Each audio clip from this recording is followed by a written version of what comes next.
All right, so this video I'm making my particular Explorer, okay? This is a 2018. It's a 2018. I believe it can go from 2016 to 2019. This is a PIU, Police Interceptor Unit. There's a few different versions of this, but this particular one, it had a code alarm. I'll show you.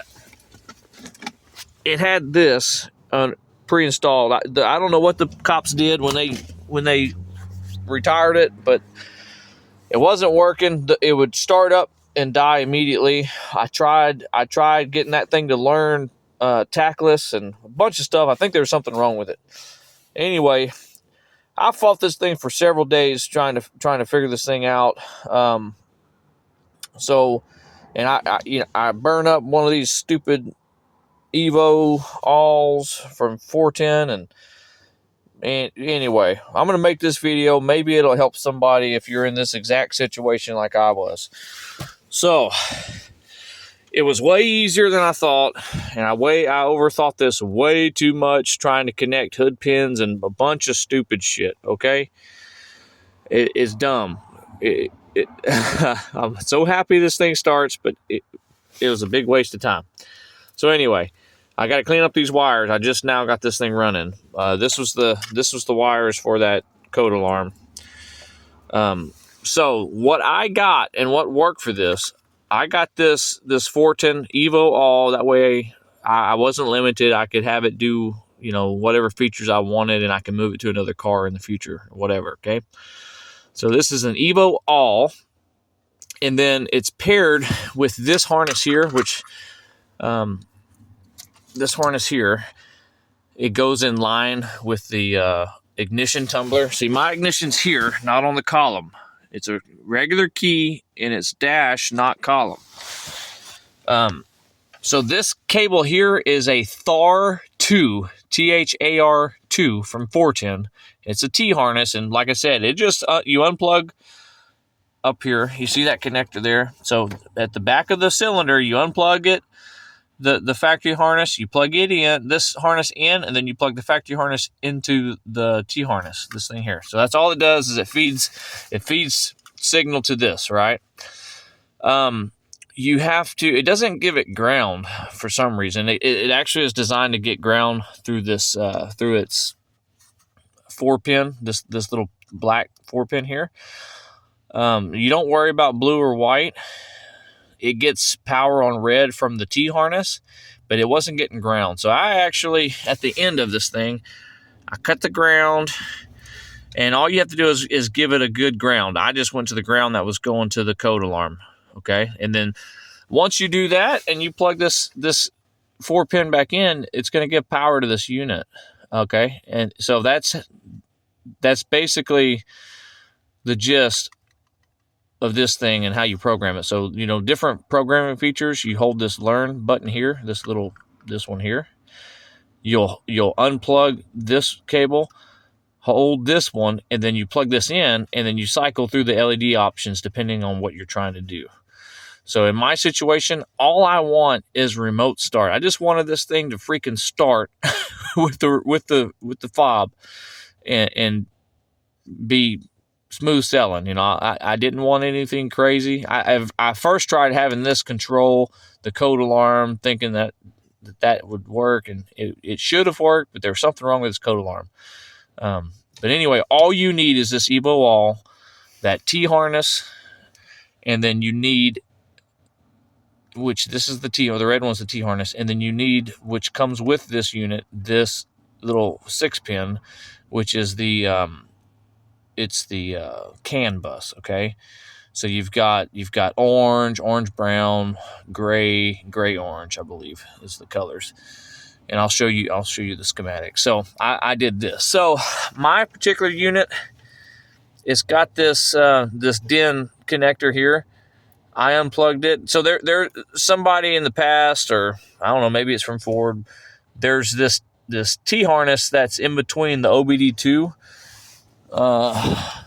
That's right here. There's an OBD2 port, and then this thing, that DIN connector right here, it plugs in to that T-harness.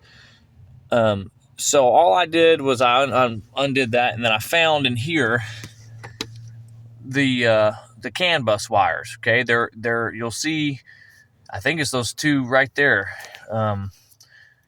These two, these gray and orange, and then these white. There's a white blue, a gray orange, and a gray, I believe. And I'm going to confirm those colors with you, but they're twisted. You'll see, because CAN buses are twisted. That's your high and low CAN. So all you have to do to make this work is connect your 4 CAN wires to your cans, the correct orientation. Once again, I'll show you that right now. This is the colors of my car. So CAN 2 low, CAN 2 high, CAN 1 low, CAN 1 high. Okay, this is your factory colors that you'll find in the harness going to the OBD2. And then these are the colors coming from the 6-pin from the Evo-all.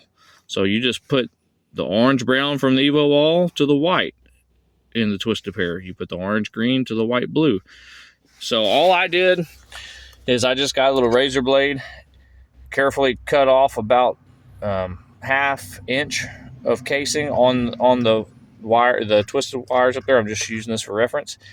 I wrap the wire around.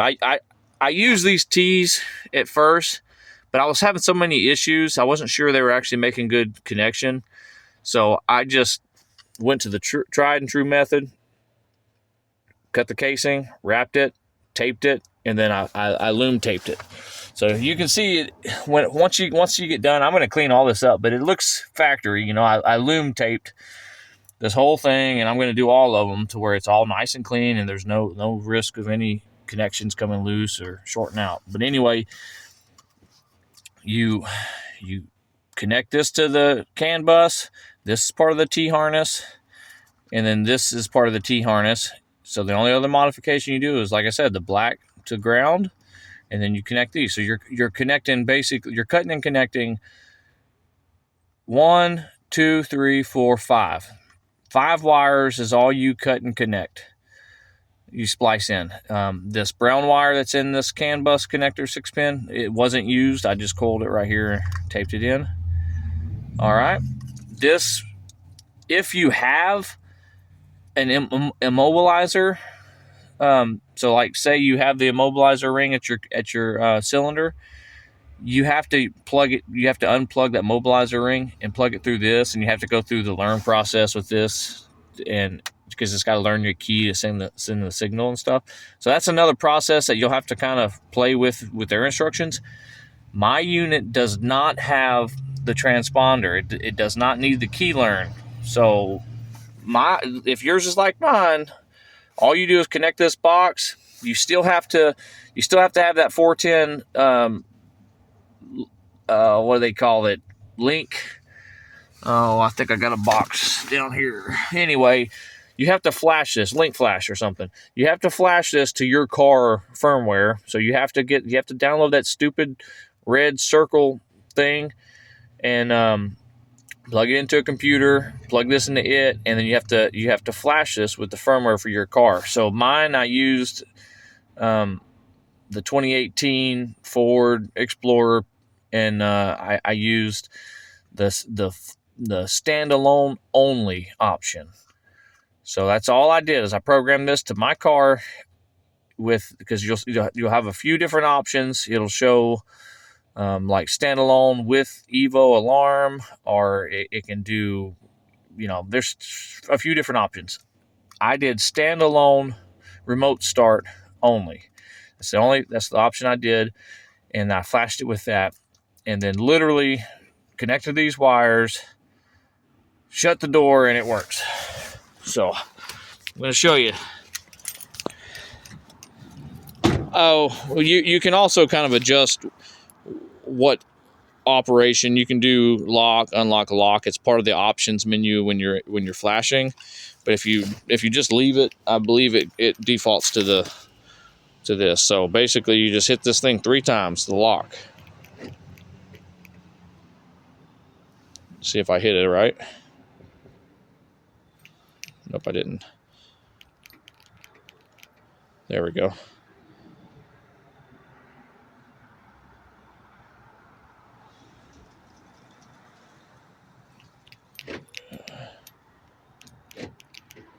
So I had already started it. If you cancel it without unlocking and locking, I think it won't start back up.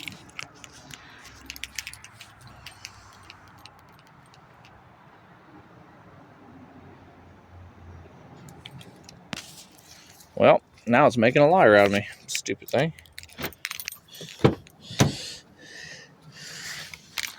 Okay. All right, let's see here. Oh, see, the door's open. Oh, it says it's gonna lock. Yeah, so it's starting. I just wasn't hitting the button right or something. But yeah, so you see it starts fine. And this is just using the factory fob. So you can get the RF kit, and you'll be able to use one of these normal key fobs like this. This was from that code alarm, and they have a lot better range. But I'm not complaining, man. I can start this stupid thing without having to come outside. So I'm happy as can be. And then you can hit it 3 times, and it turns it off. So same way you turn it on, you turn it off. And I had a box out here. But yeah, anyway, screenshot that. Oh yeah, I did forget to learn this. So I kind of had to figure this out. It's not exactly like this. So what you do, you have everything unplugged from that Evo box, right? And then what you have to do, sorry my chicken scratch, you got to hold the little button in until it turns blue. But it won't turn blue unless you plug in that 4-pin power. So what you do, this is part of the learn process. No matter what you do to program it, this step is always the same. So you unplug everything, hold the button, plug this cable in, and then these lights are going to turn on. I believe the first one is blue. So when it turns blue, you release, okay? And that's it. You release that. So then once it's blue, you plug everything in, and then what I did is I pushed the button 1 time. This went off, and then it stayed off for like 3 or 4 seconds, and then it started flashing blue. And then I turned the ignition on, and then I turned it. I think I hit the button, and then it went off, and I turned the ignition off. And then when you turn the ignition on, it turns to an amber, and that means that it's synced, that it's seeing ignition and CAN.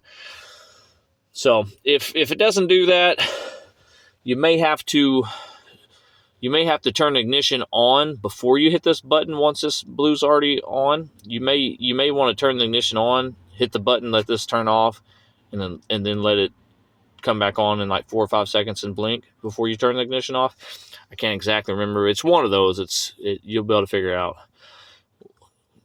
But either way, it took me many days to figure out this simple freaking solution.